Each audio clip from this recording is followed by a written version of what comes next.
Hey, good morning, Eastern Oregon, and welcome to this April 9th version of AM Live on EOA, your connection to Eastern Oregon. We're glad that you're here with me. No Dodsey this morning. He's at a softball tournament in Lewiston, Idaho, LHS, and so it's a game. Anyhow, he's on his way on a sports trip out of town, and so it's just me here this morning. But I'm glad you're here with me. If you want to find our content, go to EOA.net. EOA.net. You type that in the browser bar, and that will take you to the location. You'll be able to find the location of our Facebook, our YouTube channel, our website, our Roku channel, and then also all of this content ends up on podcast networks, and so you can find that there. Glad that you're here with us. So here in just a little bit, we're going to have Russ West and Brent Lewis from a trail association locally here in Eastern Oregon that's making a big difference. And it's a cool story, and I know that you will enjoy that. So, but hey, since it's me, we're just going to go right to weather, right? So let's take a look outside at the camera that's out on the corner. And man, it just looks like a beautiful day. Looking forward to that, and the next several days I think are very nice and warm. Let's look at that weather graphic, Bennett. So 69 today, and let's see, I can't see where the low is, but I see. So 35 tonight, so just right below freezing. And then 66 tomorrow. Looks like it over the weekend, Saturday, Sunday, Monday. It's a little bit more cloudy with chances of rain in there. And so, but today and tomorrow looks really nice. So be sure and get out there and enjoy it. I know that I've got some yard work that I'm going to try and get done before it rains again. Need to spray some weeds. So, all right. Well, hey, we're going to be right back in just a minute with our guest talking about trails here in Eastern Oregon.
All right, we are back with Brent Lewis and Russ West. You guys have been in the area a long time, both of you.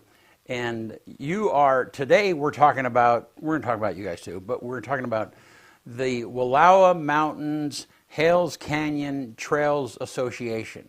Yes, that's right. For inviting us. Yeah. Yeah, thank you. Glad to be here. Yeah. I mean, that name describes what it is that you do, but not necessarily a great PR name, you know. It's a little bit long. Just a little I long. mean, if you had that on the billboard, it would just all be letters, you know. It's as long as the area is big. That's right. Oh, yeah. clunky, yes. Well, thank you guys for being here. I mean, you presented recently. I've known both of you for many years, and decades, and appreciate the relationship. Brent, you were, when we first started this business, you were our accountant, you know, and it's kind of funny. We got a call from Connected Accountants yesterday, and it came up as Brent Lewis, you know, because that's how I had you in my phone. Sure. Yeah, it's been a long time. Yeah, it's been a long time. Yeah, and it was funny because I said, hello, Brent. And it was actually Lindsay Cole, who is our accountant there now. She said, well, this is Lindsay, anyhow. And I explained to her, yeah, but Brent, Lewis is going to be on the show tomorrow. And so I thought for sure. Anyhow, rabbit trail there. But, and Russ, you and I have connected a number of different times, thankfully not professionally. Yeah, because you were a judge and here in the area, but I'm glad you're here. So, and we'll get to the Trails Association here in just a minute. But you guys presented recently at our Rotary Noon Group, and of course we're always looking for guests on this morning show, and it's like, man, come share what you shared there. So I'm glad you're here. Thank you. So You're welcome. Kind of tell me, Brent, why don't you start and, tell me what you did before you retired, and then Russ, just follow him and do the same. Sure. Well, I was a certified public accountant in public practice. Came back to LeGrand in 1976 and came in as junior partner and ended up being a partner for decades. My pride is helping grow our business, and that accounting firm now is called Connected Professional Accountants, above Red Cross Drugstore. Give them a little plug here. Some very competent people. It's an older practice. They do income tax returns for any state in the United States that has an income tax, and a lot of wealth management now and managing money, as well as not just tax returns but estate planning and money management. So you are a true businessman still. Pleased to be there. Yeah, I still have that bent. Yeah. I still carry a pencil. Yeah. So. Well, cool. And so, how long? When did you retire, or when did you step away from it? Actually, came out of ownership when I turned age 66, and I worked till I was age 70. I wanted to do that because that gave me an opportunity to work on just the things I wanted to work on, and gave me a transition period so I could move my clients to other staff. Yeah. A lot of those, most of my clients, of course, ended up being friends because they trusted me, and as you know, the more people trust you, the harder you work for them. Yeah.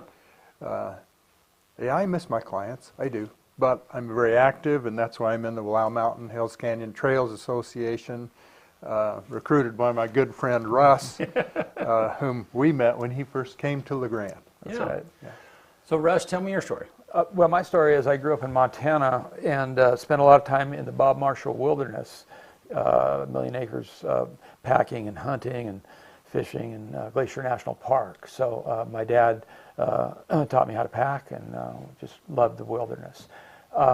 During law school, I worked as a smoke jumper starting in 1979 in LeGrand, and fell in love with the area.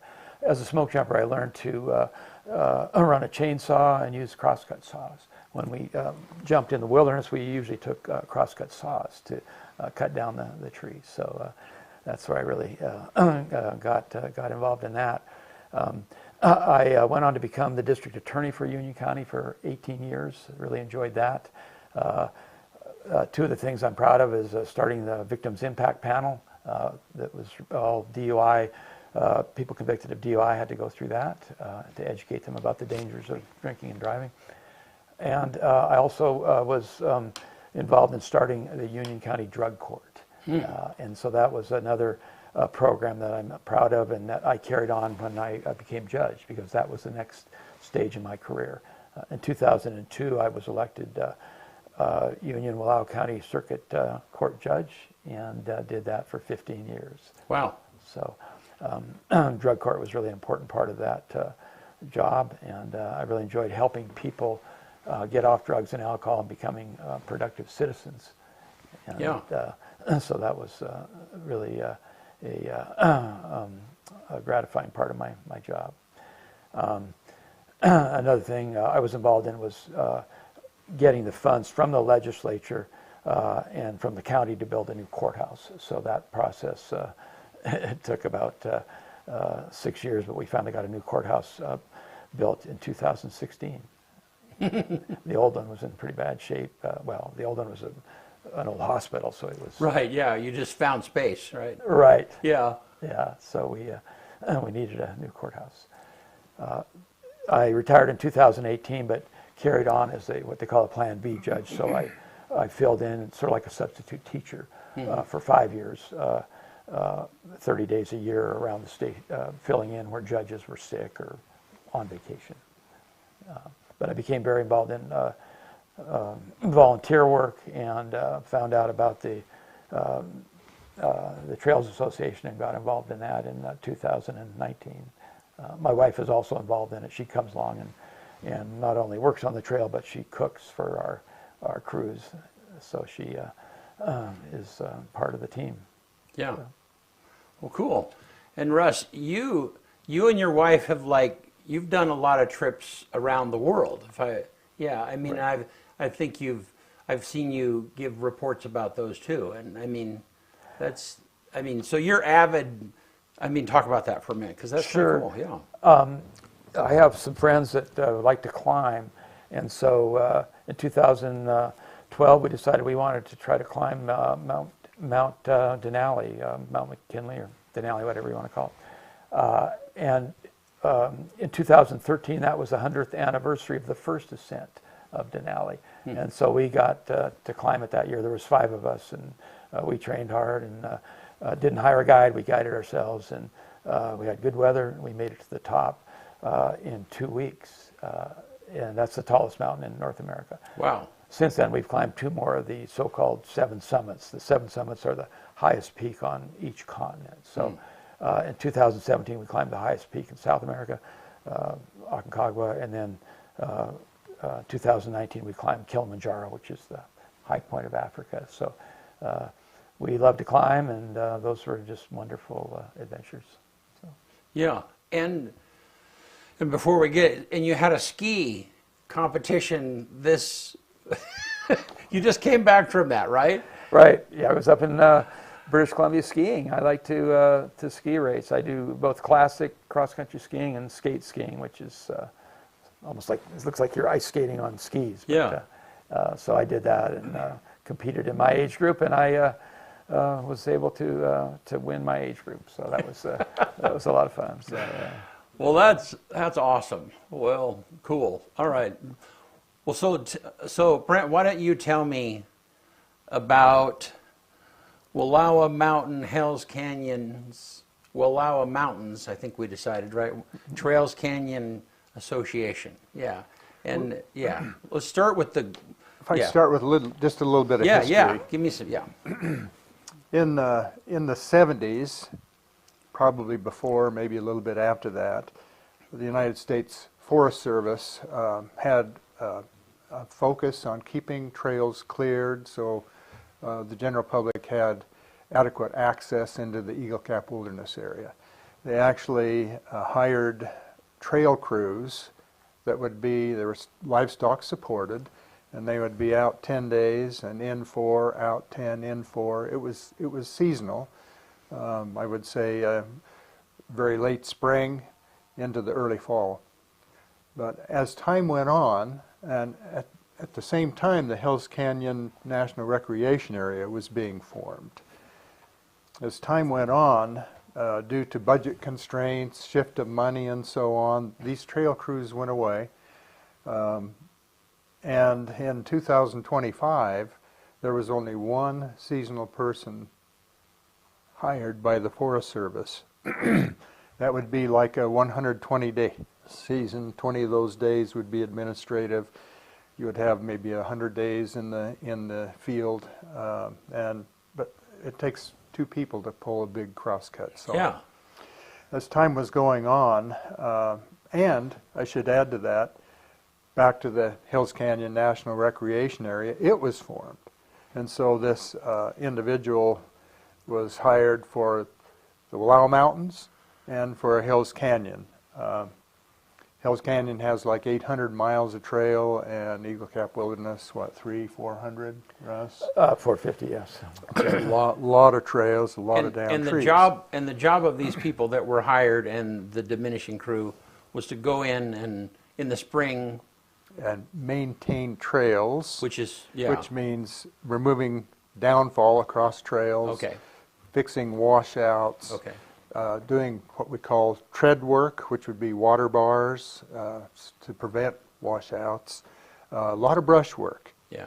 And when I say brush work, that is using what we call loppers, which would be a hand clipper, Yeah. because brush continues in some areas Yeah. growing over, how he is. growing over the Yeah. trail. Loppers.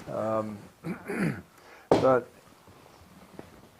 what was happening was trails were not being maintained. And of course the Forest Service publishes maps.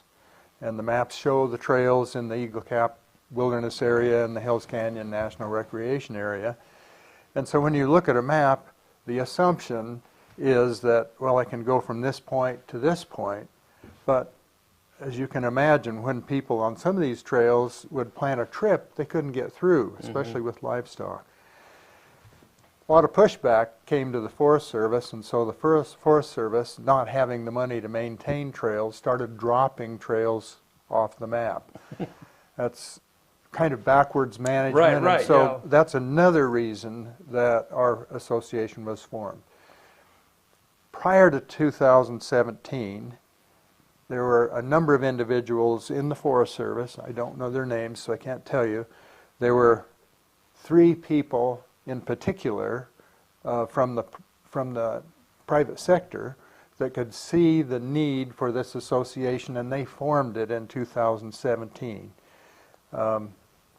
We are sanctioned by the Forest Service, which means we follow their paperwork, and there are like different certifications. We are first aid certified. There are 3 certifications for crosscut saw, and there's chainsaw certification. Of course, chainsaws are used outside of the wilderness area. There are trails that need to be maintained from trailheads up to the wilderness boundary. Chainsaw makes some sense there.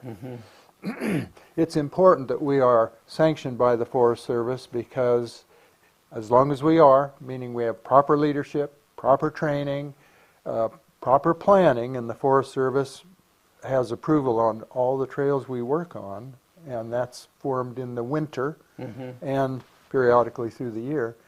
Our volunteers are covered by workman's compensation, so if someone is hurt, we have some insurance recourse. You want to add, Russ? I'll tell you what, before you go on though, let's show with your video a little bit. So Okay. yeah, so then people can see. So this is there's a longer video, and we've cut it down to a few minutes, and so just take a look at this. Kind of gives you a sample of what it is that they're doing out there.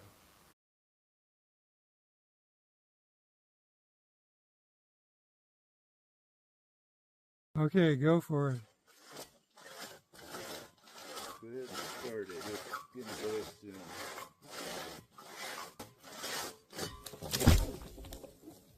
There we go.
we're back. Thanks, you guys. And I don't know, do you want to give a plug for who helped put that video together? Well, we have a part-time executive director. Okay. And we have a part-time outreach coordinator. Nikki Beachy is the outreach coordinator, and she put the video together. Mike Hansen is our part-time executive director. He has such a depth of experience. He's a scientist, so he's so much fun to go along with because he knows so much about plants and wildlife and ecology. The environment. He's a wonderful compliment. We're so fortunate to have a good board of directors. There are 15 of us, plus these 2 part-time employees. Yeah, if I could say something about Mike, he has a really good ability to administer our program because it involves a lot of administrative work, working with the bureaucracy, applying for grants, accounting, budgeting, recruiting, and using social media to recruit people to get the word out there. So he's very good at that, but he's also very good at actual trail work, running the saws, planning the cut to try to get the logs out of the trail, and using pulley systems to pull the logs out of the trail and do the tread work. So he has just been a wonderful addition to our Trails Association. And because of him, we're able to recruit a lot of people, get a lot of people involved. Last year, we figured our volunteers spent 3,500 hours working on the trails on 45 different projects. Wow. We got a lot done last year.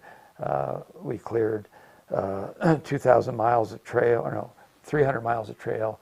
And on those 300 miles of trail, we cut out 2,000 trees. We cleared a lot of brush, and we installed 134 trail signs.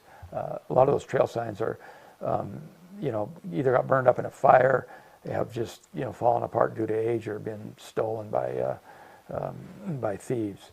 And so we have our own router where we make the signs and then we go out and install them. And so that's been really a fun thing to do. The association is successful because we're able to recruit volunteers that get excited and want to go out and do the work, and we're able to get the funds to pay our administrative costs. We pay the only thing that volunteers get is they get reimbursed for gas from their home to the trailhead and per diem for food. If they stay overnight, right? Yeah, if they stay overnight. And a lot of them will donate that back anyway. Yeah. But we have tools in both Wallowa County and Union County. We have these trailers where we store our tools. And the tools, of course, are very important. Crosscut saws, hand saws, and we have, if I could show you a few things here.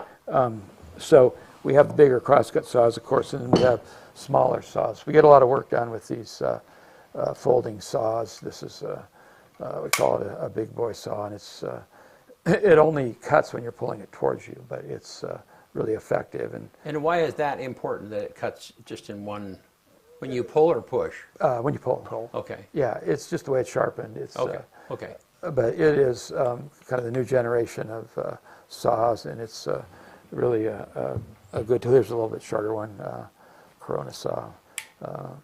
When you're not using them, you just stick them in your pocket and go on to the next one. Typically what happens in a log cutting process on a larger log, use a crosscut saw to cut nearly all the way through. Use a lot of wedges because the tree can have twists and binds. Then you take the crosscut saw out and finish it with what we call a silky saw. Tannerboy. And finish it because these crosscut saws are, it takes a real art to sharpen them, and they are razor sharp. When you use a crosscut saw, you don't push down, you let its own weight do the cutting. But when you get down towards the bottom of the log, pull it out, keep it safe. Because otherwise, as that well, it can log fall comes into out, it pinches. It can, yes, correct. And that's what the wedges are for, right? Yeah, Russ? wedges are critical. If you don't have wedges, don't even bother trying to cut a big log. And so as we get into the log, we try to, well, before we start the cut, we try to analyze where it's going to bind. And that determines where we stick these wedges. But typically we'll have at least 2 wedges, sometimes 3 or 4 in a log, just to alleviate that the bind, so we can get saw through it and get the saw out. Yeah. So that's. I'd like to make just one more pitch for our executive director. Yeah. He's an integral part of training our crews. Not the first aid, but using block and tackle to move logs. He had a saw sharpening class for those that were interested in sharpening crosscut saws. Been very active in all of the chainsaw certification. So he's what we would call a Class C sawyer and instructor. Right. Yeah. And the the block and tackle, the pulleys are really important because as you know, we get older, we got to work smarter, not harder. Right. Yeah. And so if we can make 2 cuts on a log, or just 1 cut, and then tie a rope around it, and then hook our pulley system up to a tree and just pull it out of the trail, we save doing another cut. And Right. so that's a lot more efficient. And he's been very good at teaching us how to do that. And that makes sense. So rather than cutting a section out, you can just cut the top of the tree off, essentially, or you know, and then you're just kind of Drag or swing. Yeah. Right. Right. Yeah. Right. Now you mentioned crosscut training, and there's 3 levels of cross. I don't know. Yes. It seems like a little bit of a no-brainer, but clearly it's not. So help me understand. I mean, the wedges are a critical part. Help me kind of understand what's the training about. Well, the training is like the B. If you have a B certification, it means you can do you can cut logs that are not complex. Complex means there's different. There's several different binds. It's on a steep hillside. When you cut it, it's going to roll. Large tree, root wad. Class C is the top. Yeah, And it's basically the 3 levels deal with supervision. Go ahead. and so that's what the certifications are about. And there's some situations if the wind blows a tree over and it's got the big root wad on it, and then you cut through it. What happens when you get through it? That the butt end that's connected to the root wad will pop up. Right. And a lot of people get surprised, like, wow, who would think that would happen? But it could be a dangerous situation. Right. But one thing I want to clarify that at a presentation at Rotary, one of your members came up later and said, "Gee, I'd like to help, but I'm not trained in anything, so I guess I can't go." And it's like, no, you can still go on projects. It's just if you're on a crosscut, you have to have someone who's certified on the other end of the crosscut. So as long as Brandon, I, or somebody else who's been trained is on one end of the crosscut, somebody who doesn't have the training can be on the other end, and we're supervising, making sure they're safe. Chainsaw work, yeah, you have to be certified to run a chainsaw, but we need people to do what we call swamping. I'm limbing trees, I'm cutting small sections. I need somebody coming in behind me to get those out of the trail. And so there's a role for a lot of different roles that we need volunteers for.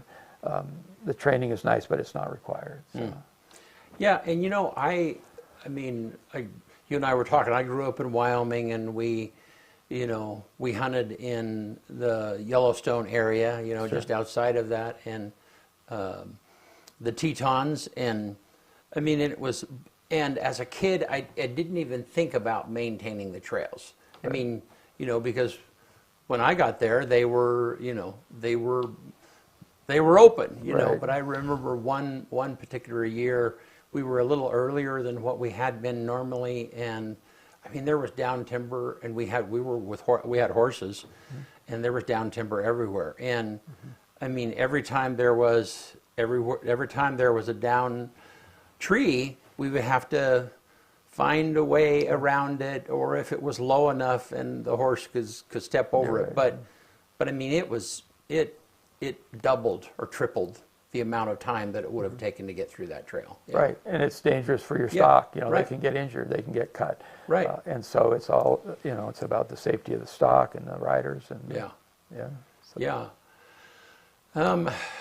Yeah. So it's something that we don't even think about. So one of you tell me about the tree is obvious, but washouts, or I mean, tell me about some of the other things that are a little bit more nuancy that people might not understand. Well, we actually have a rockwork seminar coming up on how to build reinforce edges of trails, Yeah. how to make water bars out of rocks. Yeah, and what's I mean, a water there's- bar? Real quick. Well, is a that wa- like a water- gutter, a place where, yeah. Many times a trail is a natural drain to the landscape. Right. And so you put a water bar across that to direct the water out of the trail. Got it, okay. Otherwise, it'll just keep eroding and eroding, and then you have even a bigger job, if not destroying the trail entirely. Right, and whenever, and you know, I mean, I notice that if I'm driving on a dirt road or on a trail or whatever, and when the water's running right down the trail, that's going to be a problem, because it's Right. eroding. Right. It's carrying debris with it, yeah. And what we've had in the Eagle Caps recently, when there's a big storm, a big water event, we'll have a washout where a huge amount of water will come rushing down a drainage and just wipe out a section of trail. And that involves a lot of work to repair that. Up on Polaris Pass, we had one a year and a half ago. I was up there and took pictures of it, and a crew got up there and fixed it. Well, within another month or two, we had another storm, and 15 feet away there was another washout. So it's a never-ending job, and those are a lot of work because a lot of times you have to actually secure with a gabion or a steel fence post or something. You have to secure a section to keep it from just sloughing off on a steep section of trail. Yeah, because you're building like a retaining wall, essentially. That Exactly, yeah. Yeah, that the trail is resting on, yeah. Right. Yeah. I would like to mention half of our board of directors of 15 are ladies, and half of our work crews are ladies. Yeah. Half of our members are ladies. I mean, yes, there's hard work, but it's not all hard. One thing we haven't mentioned is we have a trail ambassador program that's been funded by a grant from our tourism association, Eastern Oregon Tourism Association, where we'll have ambassadors at the major trailheads, such as the Wallowa River, the Hurricane Creek, Lostine, and they will actually visit with hikers, sometimes horsemen. The horsemen generally go right through, but they answer a lot of questions of hikers, and I think Elnora Cameron has been the committee head of that endeavor. I think she had like 3,500 encounters with hikers and so on this last year, and we've done this for 3 years. I think this will be the 4th year. It's been very successful. Very successful, and we need volunteers for that. Men, women, yeah. And what do they do again? Well, they talk about the trail conditions Okay. and give people directions. There Okay. are all kinds of questions that come about from people. How about water? How about human waste? How about Fires. dogs? There's some areas that you're not allowed Firewood. to have fires, so she can address that. So Yeah. it's been a very successful program, and because a lot of people come from out of the area and they have a lot of questions. And, Yeah. So another training, Yeah. if I could get to, is the training on navigation using GPS. Yes. And safety is paramount. We don't want our volunteers to get hurt. We don't want them to get lost. So when we send out a crew in the backcountry, we send them out with one of these. It's a Garmin InReach, and it communicates by satellite. So the rule is when you leave the trailhead in the morning, you communicate with one of our members, on that, back in civilization. Yeah. And at the end of the day, once again you check in and say we're done for the day. Everybody's safe. Yeah. Anybody gets hurt, we can hit the emergency button, and 911 will be contacted, given our coordinates, and they can get a helicopter in there usually and evacuate someone if they get hurt. We've only had one serious injury, and that person is fully recovered. So we're pretty proud of our safety record over the last 10 years. And just as an example, last week there was a crew that went over a freeze-out saddle to work. I think there were 3 or 4. One of them became ill, and by using the inReach, they were able to get back to one of the contact people in the association. There were like 8, but Mike, our executive director, was that contact and said, "Hey, Andy needs to come out." And so Mike was able to come from Joseph down to the trailhead, the freeze-out trailhead, and pick him up and take him home. Huh. So yeah, we have a lot of protection, which is wonderful. Yeah. So It's essential. how do you become aware of where the repairs need to be made? Word of mouth. I'd say Forest Service personnel, going out and checking the trails. But most of it comes from hikers and packers that go out on a trail and see a bunch of logs down or a rock slide. They get out, they call the Forest Service and say, "Hey, you might want to repair this part of the trail." And we have some real avid hikers in our board of directors too, and of course in our association. So to give you a couple examples, we haven't had a lot of snow this year, as everyone knows. Right. We've had moderate weather, and so that's enabled us to even cut trees the 1st of January. I think by the middle of January we'd cut out 21 trees. Wow. But getting back to Bear Creek, for instance, our crew went up Bear Creek and used a chainsaw up to the wilderness boundary. They cut out 7 trees per mile. Wow. They cut out 21 trees.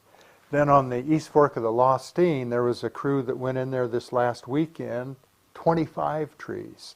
What we're experiencing this year with the lack of freezing, the lack of snow, and high wind, we anticipate a lot more down trees this year than we've had in the past. the other thing is you've had major wildfires in there. In 2022, we had the Double Creek fire, and that was in the NRA and up there by Hat Point, and, on the bridge between the Imnaha and Snake River.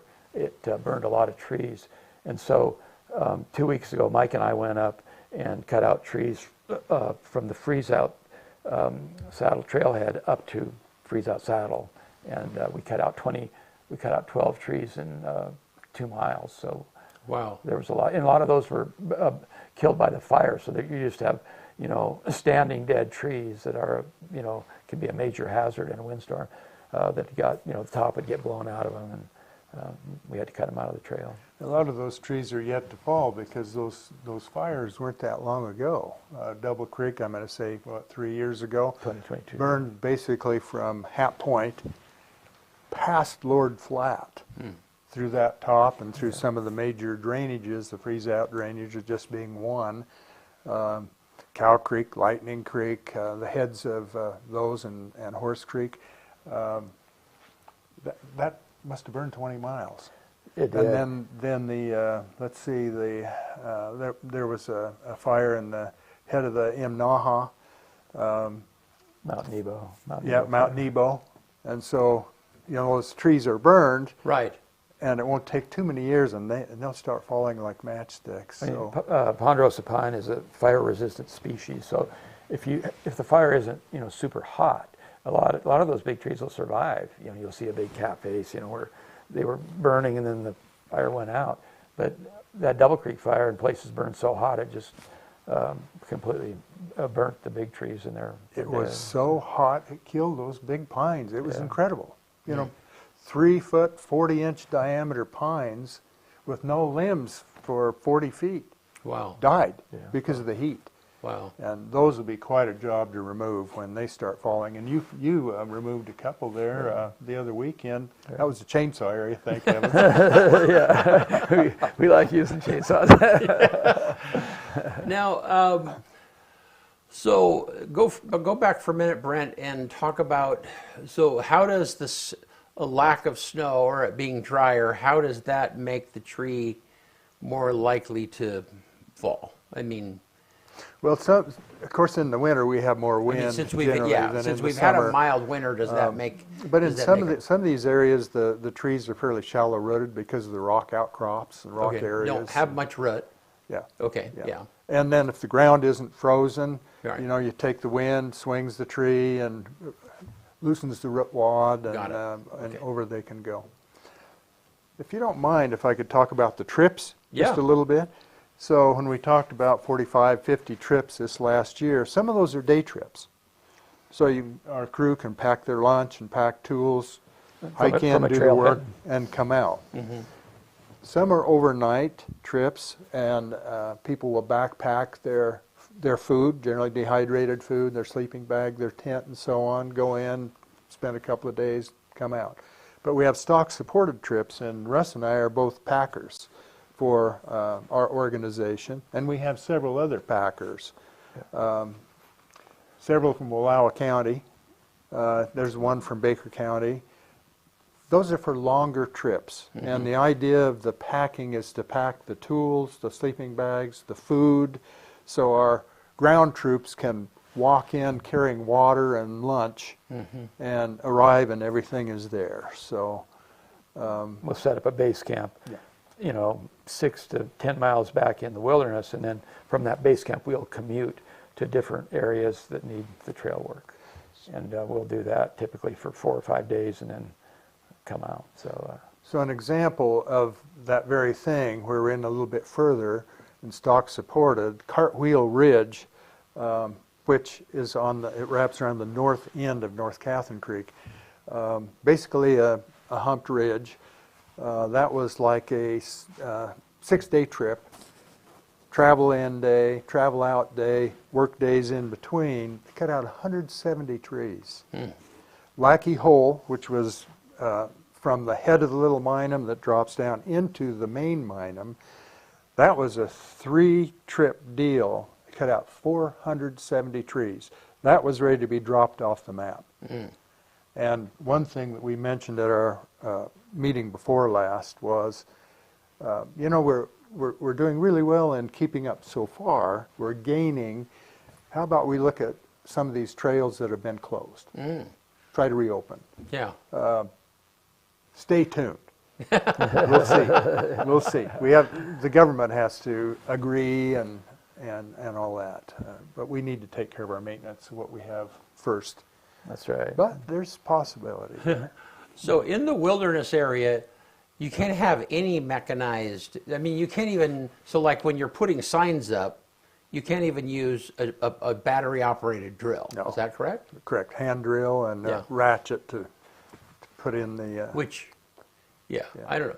Help me understand historically, Russ. Why is it that way? Because in 1964 the Congress passed the Wilderness Act, and that stated that motorized equipment could not be used unless necessary to maintain minimum requirements of the wilderness. And so if it becomes clear that there's been so much windfall and so many trees on the trail that people with crosscuts couldn't clear it, then the forest supervisor for that particular wilderness could administratively allow chainsaws. Doesn't happen very often, but they have that power. If they find that using crosscut saws would not be sufficient to provide access to the wilderness. So there is that power that the Forest Service has. They rarely use it, and we'll see if that changes. But it's not a hard and fast rule. There is an exception. Yeah, is what I'm but getting at. even wheeled vehicles, right, cannot. Right. Yeah, I mean. Mountain bikes are not allowed. Yeah, or like Or a a single game wheel. cart. Or, Correct. Yeah, right. Correct. A game cart. Yeah. Correct.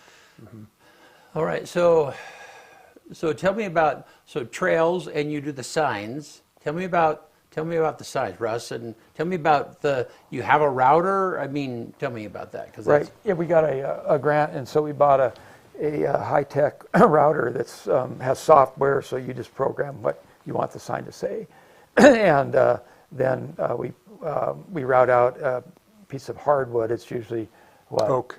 Oak, yeah, 2 feet by, Forest Service provides the wood. They provide the specs, and we do the routing. We have a couple of people that are skilled with that.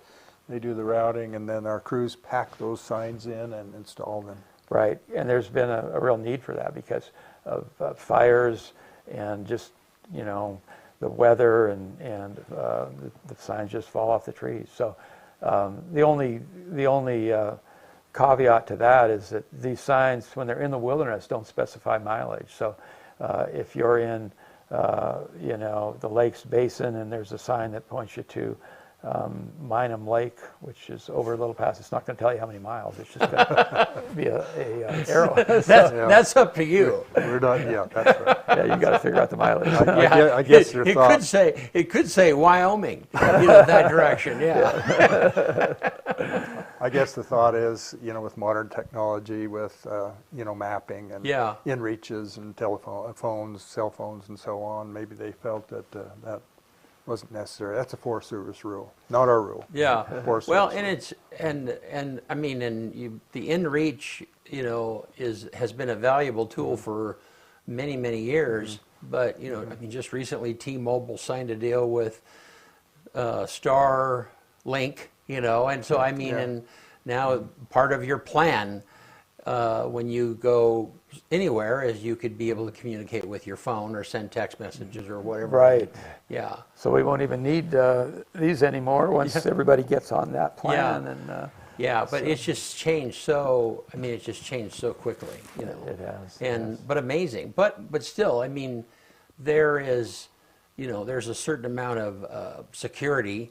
I mean, if your family members are going to want to know, Right. even if you're disconnected, they kind of want to know every, day or two, are you still alive? Yeah, Is the it okay? technology has shrunk the wilderness. Yeah. It's shrunk the wilderness.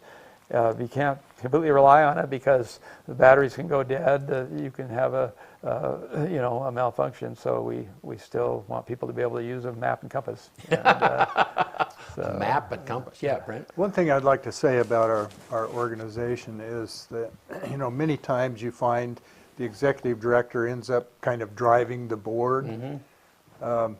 It goes both ways here.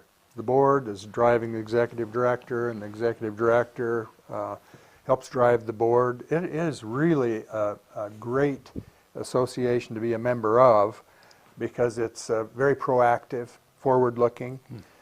And when I say forward-looking, when we look back at the originators, we were 100%, well, not 100%, 95% grant-driven. The other 5% being memberships, and we have, 160 members, something like that, in our association. It's $20 for an individual, $30 for a family, $250 for a lifetime. But being 95% grant-driven, of course, your business, just like my business and Russ as judge, you want to maintain your key people, and so you need to maintain their purchasing power. And so when we would go through a compensation plan, we might say, hey, Mike, we're going to give you a 10% raise, but you need to find a grant to pay it. And that's not a good way to operate. We just finished a major fund drive. I was fortunate to know a person for decades that was willing to be a philanthropist in a 3-for-1 match, up to $500,000 in the aggregate, which meant we had to raise $167,000.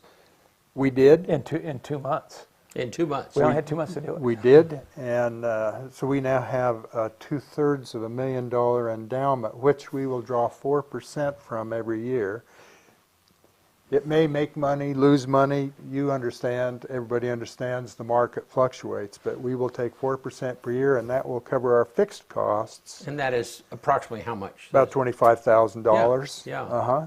27,000. So that will keep our outreach coordinator paid, and reduce hours, executive director paid, pay our rent, insurance, go down the line while they're still applying for grants. It will keep us alive because there may be some years where we don't have any grants. And this came in at a key time because, again, the Forest Service not only And they're a very important partner. I'm just trying to indicate the culture that's happening in the Forest Service and the restraints they're under funding.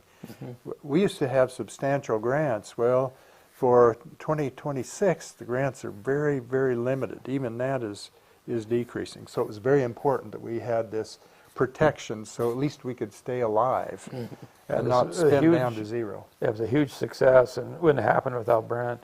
He knew the person and got her to commit to the $500,000. And our members and other people that had, we'd meet people out in the wilderness while we were doing the work, and they'd say, gee, we really appreciate this. And, I'd get their email address, and then we'd email them, and some of those people gave money. And so there was just this groundswell of support that in 2 months we were able to raise the $166,000. We had 251 contributors. Wow. 251.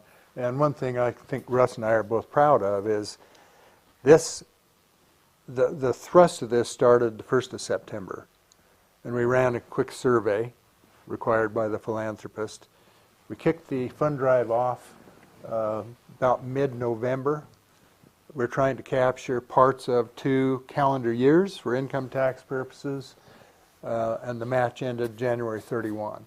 We finished the accounting, all the thank yous, probably a month ago. We're done. It's invested, and I think where we're proud is if you approached it by committee, and committee, meeting, we probably still wouldn't have it off the ground. And so, we pushed hard. Yeah, there was some internal pushback, but it was a success, and we're proud of that. Yeah, I have a saying that committees are where good ideas go to die. That's not to say that we didn't have input. That's not always true, but we had good input from our board of directors, but they understood that we needed to move on this. Yes, some people said, "Oh, you don't have enough time." I was worried about that. Yeah, but it worked. It worked. It did. So we were very fortunate. Yeah, we're obviously a 501c3, so everything's tax deductible. Yeah, so. good point. So tell me about, we'll quit here in just a second. Tell me about the structures. I mean, there were a couple of pictures where it looked like a wood shed that you guys were working on, and then also like a kitchen area. I don't know. Talk to me about some of that other work that you do. Yeah, we have a member who used to work for the Forest Service and used to stay in these guard stations, because back in the day, in the 60s and 70s, there was guard stations everywhere, little cabins where Forest Service employees would live and work and have a presence out in the woods, and very, very important to make sure people aren't out there cutting down trees and poaching and that kind of thing. But anyway, a lot of these, most of them aren't used anymore. But this person wanted to maintain them because they were just falling apart. So we have a group of folks in our association that are committed to going out and doing maintenance work, clean up, pulling weeds, making the place look nice. Mm-hmm. The pictures you saw were aftermath of vandals going and vandalizing one of these structures, and then there was the after picture where they'd cleaned everything up and it looked good again. But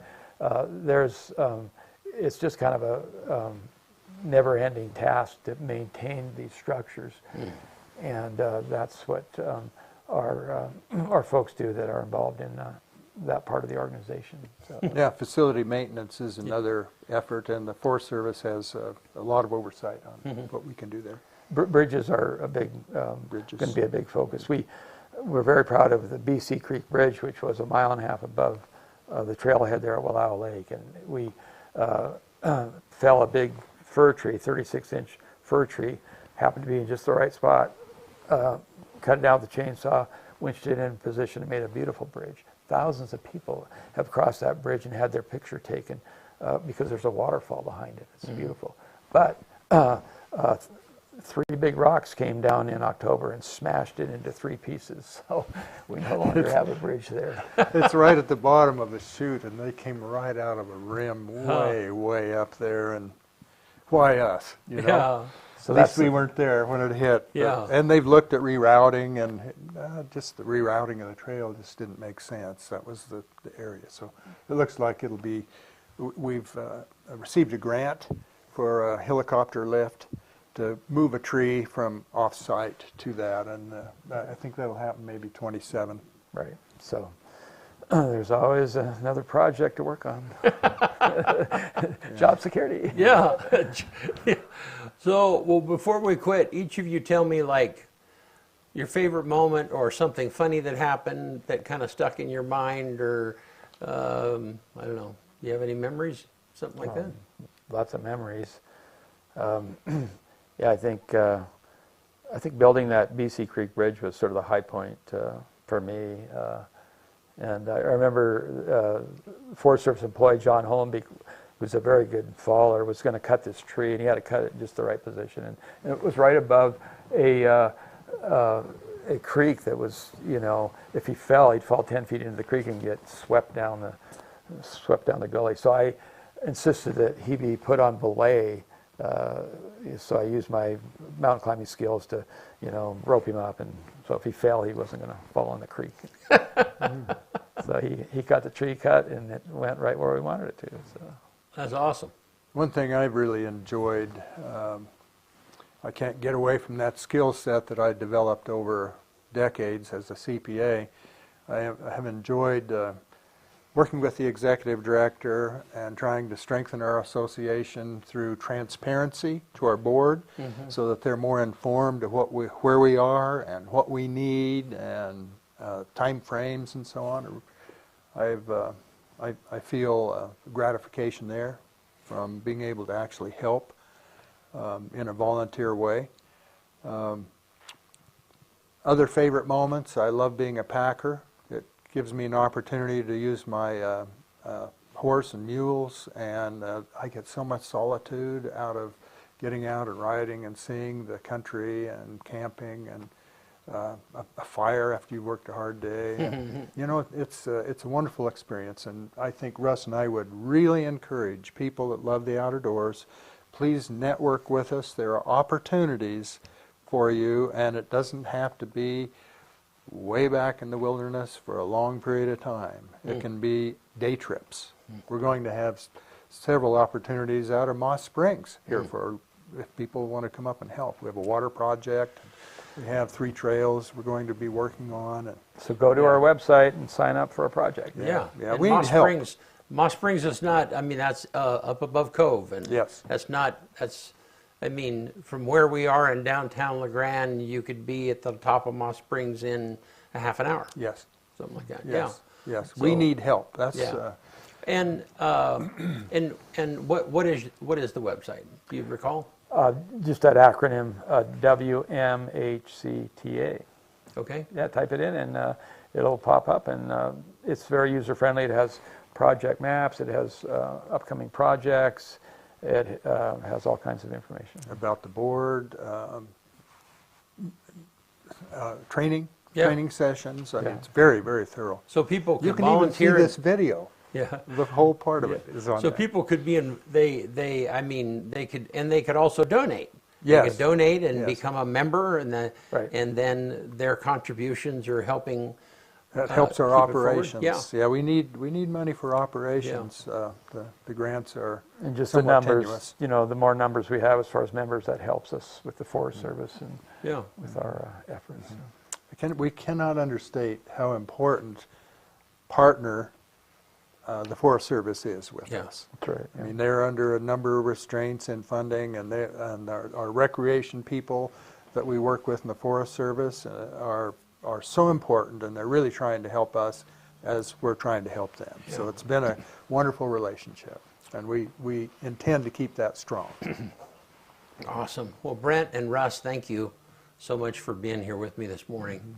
Yeah, thank you for having us. It's yeah, been great talking to appreciate you. that. Yeah. We love Thank talking you. about our Trails Association. It's Yeah. it's our passion. It Yeah. is. Well, awesome. And also just thank you for your contribution as professionals over the years to just make a difference in Eastern Oregon. Yeah. Thank you. Really Thank you appreciate it. Thank you for those kind words. We Yeah. love to give back. Thank Yeah. you. Yeah. All righty. Hey, thank you guys for being here. Really appreciate it. We'll see you next Tuesday.